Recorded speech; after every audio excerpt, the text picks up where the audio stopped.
Hello friends, Radhe Radhe, Hare Krishna. Welcome back to my channel. तो friends, आज हम बात करेंगे 28 दिसंबर मतलब शनि प्रदोष व्रत के बारे में, जो कि आज के ही दिन है। माफ़ कीजिएगा, वीडियो थोड़ा लेट आ रहा है, लेकिन आपके लिए बता दूं तो आज हम बात करते हैं शनि प्रदोष व्रत के बारे में। ये साल का आखिरी व्रत होगा। तो साल के 2024 में अंतिम प्रदोष व्रत, और जो कि पौष महीने के कृष्ण पक्ष की प्रदोष व्रत कहलाता है, ये 28 दिसंबर दिन शनिवार को रहेगा। और इस दिन प्रदोष काल का समय शाम 5:06 तक रहने वाला है। अच्छा, शाम की पूजा का मुहूर्त जो कि है, इस समय आप सच्चे मन से व्रत की कथा जरूर से सुनिएगा, और आपके हृदय से जो भी कष्ट है आपके लिए, उन सब से आपको मुक्ति मिलेगी। शनि प्रदोष व्रत की पौराणिक कथा। तो आपके लिए अब हम बात करते हैं शनि प्रदोष व्रत की पौराणिक कथा। तो शनि प्रदोष कथा के अनुसार प्राचीन काल में एक नगर में सेठ जी रहा करते थे। सेठ जी के घर में हर प्रकार की सुख सुविधाएं थी, लेकिन संतान नहीं होने के कारण सेठ और सेठानी हमेशा दुखी रहा करते थे। काफ़ी सोच विचार करके सेठ जी ने अपना काम नौकरों को सौंप दिया और खुद सेठानी के साथ तीर्थ यात्रा पर निकल पड़े। अपने नगर से बाहर निकलने पर उन्हें एक साधु मिले जो ध्यान मग्न बैठे थे।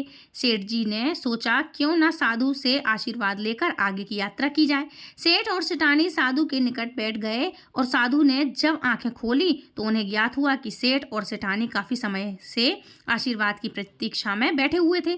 साधु ने सेठ और सेठानी से कहा कि मैं तुम्हारा दुख जानता हूँ, तुम शनि प्रदोष व्रत करो, इससे तुम्हें संतान सुख प्राप्त होगा। साधु ने सेठ सेठानी प्रदोष व्रत की विधि भी बतलाई, मतलब सेठ सेठानी जी को प्रदोष व्रत की विधि बतलाई और शंकर भगवान की वंदना भी बताई।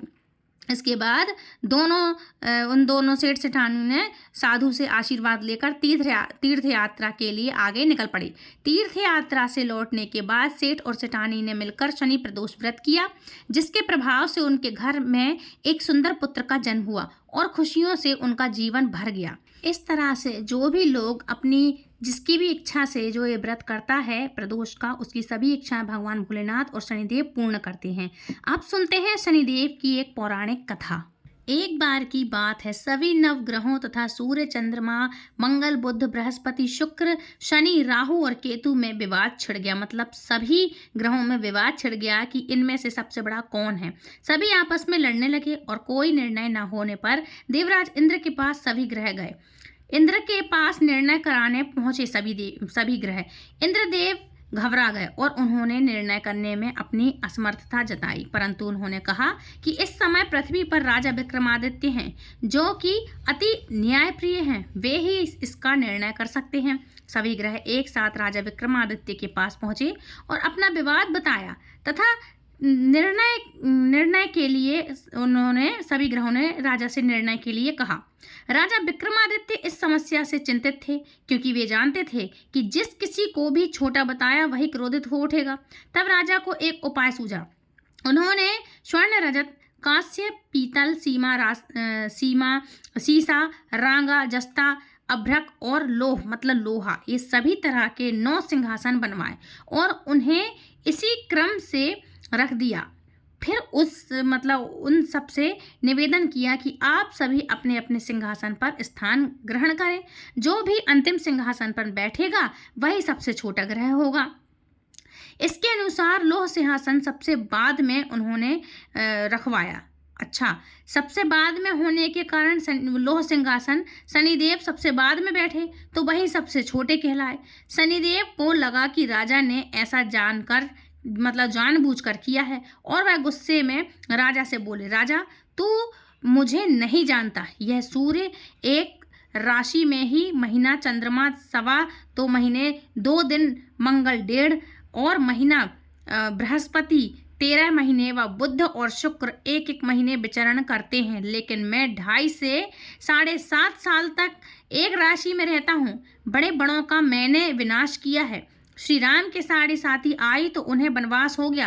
रावण की आई तो उनकी लंका को बानरों की सेना ने हरा दिया। उनको बानरों की सेना से हारना पड़ा। अब तुम सावधान रहना। ऐसा कहकर कुपित होते हुए शनिदेव वहां से चले गए। अन्य देवता खुशी खुशी चले गए। कुछ समय बाद राजा की साढ़े साथी आई। तब शनिदेव घोड़ों के सौदागर बनकर वहां आए। उन्हें उनके साथ कई बढ़िया घोड़े थे। राजा ने यह समाचार सुना तो अपने अपने अश्वपाल को अच्छे घोड़े खरीदने की आज्ञा दी। उसने कई अच्छे घोड़े खरीदे और एक सर्वोत्तम घोड़े को राजा को सवारी हेतु दिया। राजा ज्यों ही उस पर बैठा, वह घोड़ा सर पर वन की ओर अपने आप भागा। भीषण वन में पहुंचकर वह अंतर्ध्यान हो गया वो घोड़ा। अब राजा भूखा प्यासा भटकता रहा। अब एक ग्वाले ने उसे पानी पिलाया। राजा ने प्रसन्न होकर उससे अपनी अंगूठी दी। वह अंगूठी देखकर राजा नगर को चल दिया और वहां अपना नाम उज्जैन निवासी बीका बताया। वहां एक सेठ की दुकान में उसने जल इत्यादि पिया और कुछ देर आराम किया। भाग्यवश उस दिन सेठ की खूब बिक्री हुई। सेठ उसे खाना इत्यादि कराने की खुशी में, मतलब जो भी खुश था, तो इत्यादि खाना इत्यादि खुश होकर के खाना इत्यादि के लिए अपने घर लेकर आया। वहाँ उसने एक ठूड़ी पर, मतलब एक पहले के ज़माने में पहले खीले टाइप की बड़ी बड़ी ठूड़ी लगी रहती थी, तो ठूड़ी पर एक हार लटका देखा। वहाँ पर एक हार टंगा था जिसे खूंटी खुद ही निगल गई। थोड़ी देर में पूरा हार गायब कर दिया उसने। तब सेठ के आने पर देखा, सेठ ने जब वो आया व्यापारी, तब उसने देखा कि हार वहाँ से गायब है। सेठ ने समझा कि बीका ने ही उसे चुराया है। उसने बीका को कोतवाल के पास पकड़वा दिया और फिर उस नगर के राजा ने भी बीका को चोर समझ करके उसके हाथ पैर कटवा दिए और नगर के बाहर फेंकवा दिया। वहां से एक तेली निकल रहा था। उसे दया आई और उसने बीका को अपनी गाड़ी में बैठाया। वह अपनी जीप से बैलों को हाँकने लगा, मतलब मुंह चलाते बैलों को हाँकते जैसे हैं, उसी तरह से वो हाँकने लगा। उस समय राजा की शनि दशा समाप्त हो गई। वर्षा ऋतु आने पर राजा मल्हार गाने लगा। राजा जिस नगर में था वहाँ की राजकुमारी मनभावनी को उसका गाना इतना पसंद आया कि उसने मन ही मन प्रण कर लिया कि वह उस राग गाने वाले से ही विवाह करेगी। राजकुमारी ने दासी को राग गाने वाले को ढूंढने भेजा। दासी ने बताया कि वह एक चौरंगिया, मतलब अपाहिज है, परंतु राजकुमारी ना मानी। अगले ही दिन से उठते ही वह अनशन पर बैठ गई कि विवाह करेगी तो उसी से ही करेगी। बहुत समझाने पर भी जब राजकुमारी नहीं मानी तो राजा ने उस तेली को बुला भेजा और विवाह की तैयारी करने को कहा। फिर उसका विवाह राजकुमारी से हो गया। इसके बाद तब एक दिन सोते हुए स्वप्न में शनिदेव ने राजा से कहा, राजन, देखा तुमने मुझे छोटा बताकर कितना दुख दिया, अब खुद को कितना दुख झेलना पड़ रहा है। तब राजा ने उससे क्षमा मांगी शनिदेव से और प्रार्थना करते हुए कहा कि हे शनिदेव,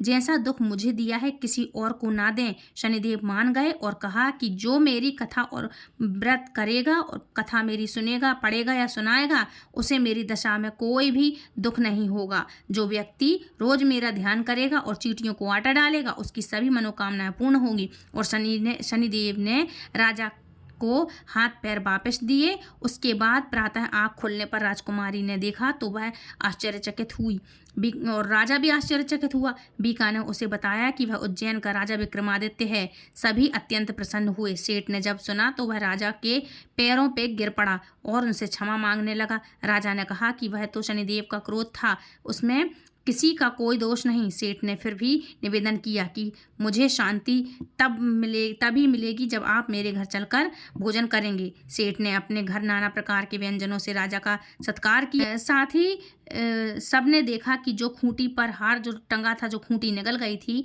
वहीं अब उसे उगल भी दिया उसी खूंटी ने। सेठ ने अनेक मोहरों देकर राजा का धन्यवाद किया और सेठ ने राजा से अपनी कन्या श्री कंवरी से, मतलब खुद की कंवरी से विवाह करने का निवेदन किया। राजा ने सहर्ष स्वीकार किया। कुछ समय बाद राजा अपनी दोनों रानियों मतलब मनभावनी और श्री कंवरी को सभी उपहार सहित लेकर उज्जैन नगरी को चले गए।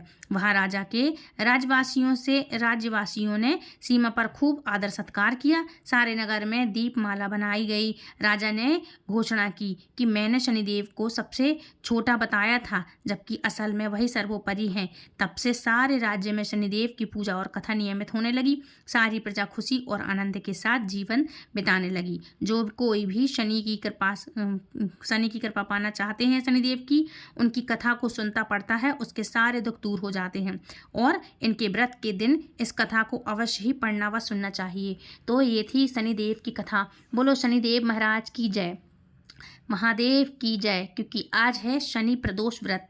तो फ्रेंड्स, ये थी आज की कथा। आई होप आज की कथा आपको पसंद आई होगी। यदि वीडियो पसंद आई तो प्लीज़ वीडियो को लाइक शेयर कमेंट करें, चैनल सब्सक्राइब करें। और यदि आप हमारे चैनल पर पहली बार जुड़े हैं तो हमारे चैनल को बेल आइकन को ऑल पे प्रेस करके बेल आइकन दूसरों तक शेयर जरूर करें। और बेल आइकन पर प्रेस करेंगे तो फिर सबसे पहले हर चीज़ की नोटिफिकेशन सबसे पहले आप तक पहुँचेगी, हर एक वीडियो की। तो फ्रेंड्स, मिलती हूँ नेक्स्ट वीडियो में। तब तक के लिए राधे राधे, हरे कृष्णा, हरि बोल, जय शनिदेव, हर हर महादेव की।